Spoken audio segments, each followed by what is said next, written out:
Welcome, ladies and gentlemen, to our bold analysis. I want to ask a question here by saying this. If Azimio la Umoja are conducting the opinion polls, who do you think is conducting on behalf of Azimio la Umoja? I think Raila Odinga will not commission a private opinion poll. His presidential team will not commission that. If President Uhuru Kenyatta has an access, because President Uhuru Kenyatta has an access to the NIS, and NIS can conduct scientific and verifiable opinion poll on this country and give correct figures. Deputy President's camp are conducting their own opinion polls, and according to the reports that I think I read in one of the newspapers here, is that they're conducting the opinion polls at ward level. Radio Africa released a poll, I think it's like in the span of the last 2 days, and that poll was showing that Deputy President was ahead of Raila Odinga. They never said anything, and Raila Odinga team never credited those opinion polls. In fact, Raila Odinga team never spoke about percentages. The only people that spoke about popularity of Raila has been the Kibesho and the government side that spoke on what the intelligence report is showing.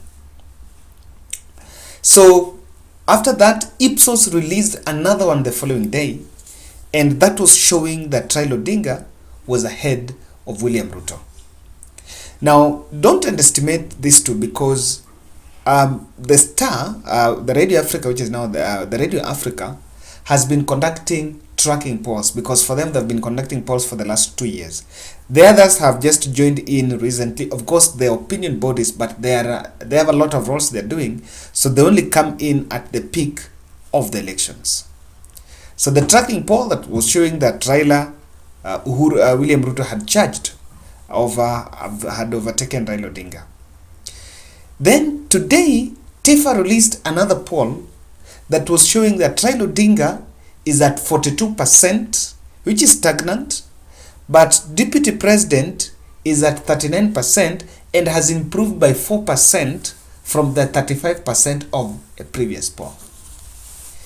And Deputy President did not have kind words for Raila Odinga and the Azimio team. He went in a campaign rally, probably that was in Western, and made this statement. Hawa watu tumewashinda na mbinu zote. Tumewashinda na manifesto, tumewashinda na mpango, tumewashinda na sera, tumewashinda na campaign. Ati wamebaki na mambo mawili. Wamebaki na fake opinion poll. Sijui nani yako mbele, sijui nani yako mbele. Waacha kutusumbua na opinion poll. Wananchi wa Kenya wako tayari kuamua tarehe 9 mwezi wa 8. Ama ni aje? Si nyinyi ndio mtaamua? Kwani wale wanafanya opinion poll kwa boardroom ndio wataamua? Ati jambo ingine wako naye, ati wanazunguka naye, wanasema sijui wako na deep state, sijui wako na system, ati wataiba kura yetu. Sasa wewe mtu anaitiri. So mnajua mimi nikisimama hapa, mimi ndio deputy president ya Kenya. Sasa nyinyi mkiona kuna system Kenya hii ambaye mimi sijui kama naibu wa rais, si hawa watu wanaota ndoto ya mchana? Si wanaota ndoto ya mchana? Na mkiniona macho yangu hii, mimi ninakaa mtu ya kuibiwa kura? Hiyo ni ndoto bwana. So there are emerging gaps between opinion polls that are done by the private companies and those that are done by political parties. I know people don't know. According to the Opinion Polls Act, a political party or even a media house or even an individual or even an institution can conduct opinion poll. Anyone can conduct opinion poll, but for the sake of credibility, you must give a report on who commissioned it, who paid for it, what was the budget, what is the company, who are the owners of the company, so that they know whether the person or other institution that is conducting the opinion poll had a pre-existing political stand. Now, when I listened to that, I was just wondering, Does it mean that the TIFA poll is bit more accurate than the rest of those polls? Because of all the polls, it's only the TIFA one that seems Deputy President is not comfortable about. And the rest of the other two that had been done, he had never come out to complain about. There are many other bodies that are doing. I think even Mizani is doing. So what made it so special that he chose to only respond to this one? But then that reminded me of the question that I asked. Why do you think they are not releasing their own opinion poll? And now in this video, I'll try to establish for you the gaps between what the opinion polls that maybe the UD team are doing and really what exactly is making Deputy President becoming uncomfortable with these opinion polls. And let me explain. It's the problem is not on Raila Odinga leading and is behind. That is obvious. Of course, that is obvious. No one will dispute. No one will accept. Even Raila Odinga's side will not accept a situation where William Ruto is ahead and they are behind. So even though I wanted to listen to something on impacts of opinion polls, I think I once had an interview with the radio journalist Kamade Mata, and he had some explain on this. Just have a bite of that first. In opinion polls, you have heard about undecided votes. So these undecided votes, for example, in Kenya now, according to the latest polls, it's ranging between 6 and 12. That is a huge number. That's like 2 million registered voters.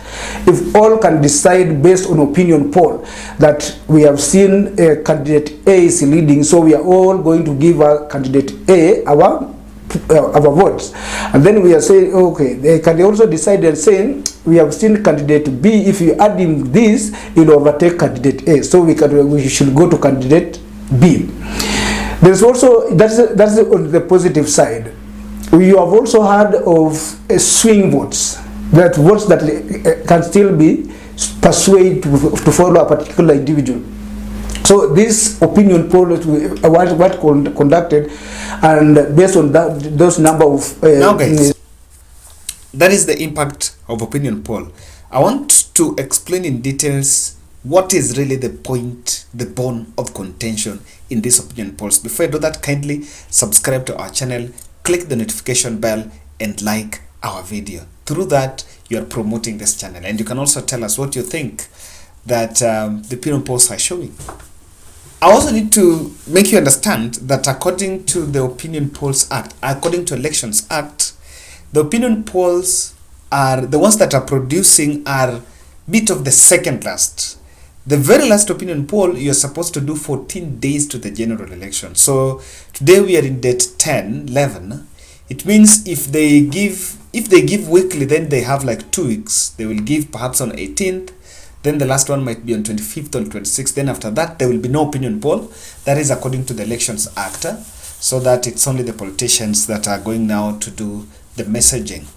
So these polls are very critical because they inform a perception. And this is the home stretch of the elections. So one of the things that you can see, I want to bring to your attention, when the UDA released their manifesto on 30th June, the intention of that manifesto was not to tell Kenyans, probably Kenyans, to know what they are going to do, because I want to agree with Ruto that whatever they were putting in that document are things they had mentioned in the campaign rallies, and they had said what they were going to do.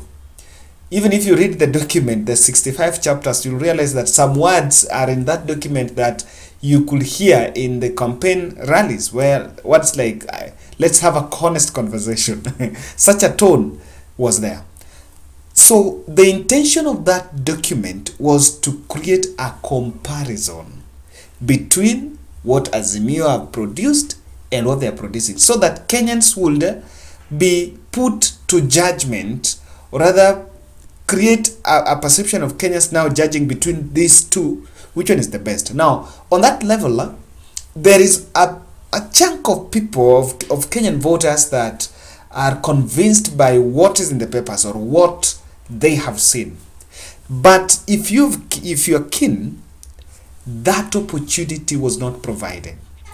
The media coverage of William Ruto's manifesto, and to be honest, even Raila Odinga's manifesto, was not so much on comparison.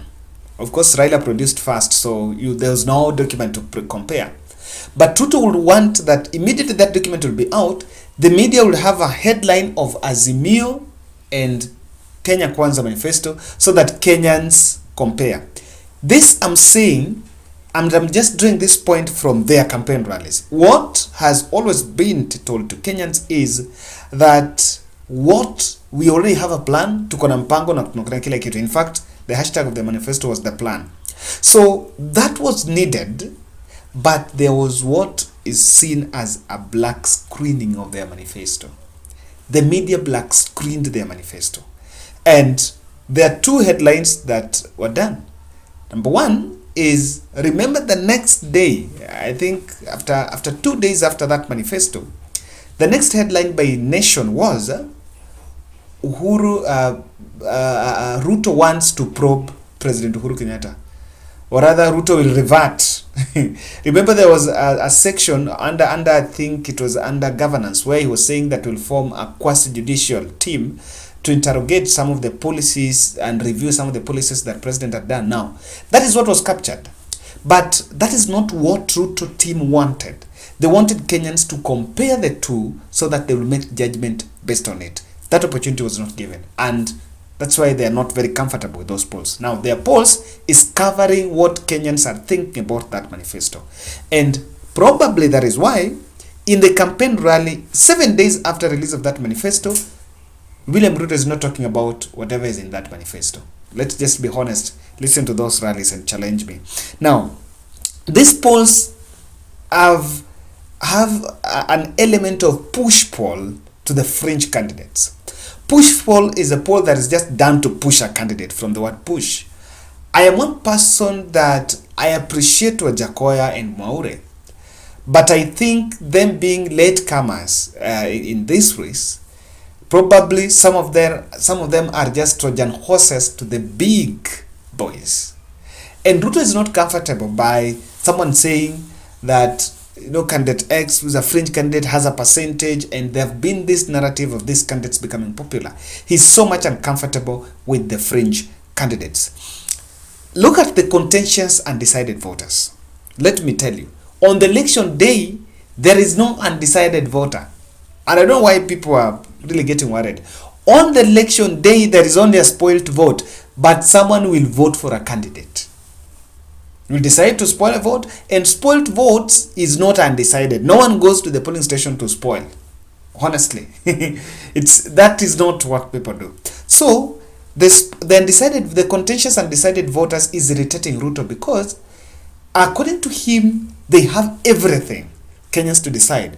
You will hear Rigathi Gachagua saying that they have all the energy and they have conducted more rallies than Azimio la Umoja rather than Raila Odinga, because Gachagua believes Raila is so old that cannot conduct many rallies.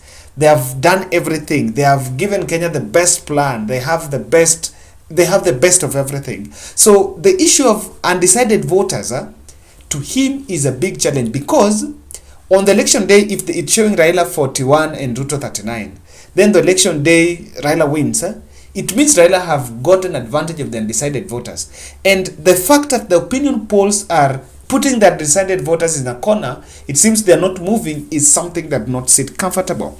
But the Freedom is Coming revolution was supposed to create a tilt balance. That failed. If you've been keen and visit Dennis Etumbi's Twitter page, you'll see a hashtag Freedom is Coming. This was just hatched from the problems that government is going through on the inflation and the prices of things that have gone up. So what Ruto's presidential team decided to do is to create a revolution saying freedom is coming, while people will question which freedom is coming from them. Sounds ironical, because on the other side is where there is the reform agenda. And that's why you hear Martha Karua saying that people who have never done anything for this country should not be given opportunity to lead. So these opinion polls are coming after that Freedom is Coming, and Freedom is Coming was supposed to be one of the huge. It was to have a huge political tilt on this election, because the issue of standard of living, the inflation is cutting across. It's not about tribe, it's not about political parties. It's cutting across. But the fact that the opinion polls are not really still working in their favor, despite the fact that they have done that, in my opinion, will not sit comfortable with William Ruto. Ladies and gentlemen, that is my bold.